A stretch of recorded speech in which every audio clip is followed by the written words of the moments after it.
د میدان وردګ ولایت پوهنې ریاست د دغه ولایت له شاوخوا 1100 کسانو 12 ټولګي ته د شاملېدو ازموینه واخیسته.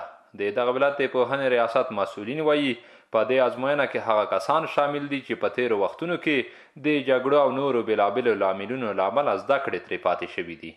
کسان دي چې سابق وخت کې د تعلیم پاتې شوی، درسونه پاتې شوي وو، یا د غربت وجه یا د جهاد باندې مشغول وو، بعض مجاهدین وو، بعض اقتصادي مشکلات درلودل، هغه نه هغه پاتې شوي وو، درسونه دغه نه اوس موږ امتحان اخلو. خو نن ورځ د 11 سیم امتحان دی، البته چې تقریبا 1000 نفر کسان دي دغه امتحان اخیستل کیږي. د ازموینې ګډونوال د اسلامي امارت له دې کړنې خوښ دي، وایي د جګړو او اقتصاد خرابوالي له امله ورنه زده کړې پاتې شوي دي.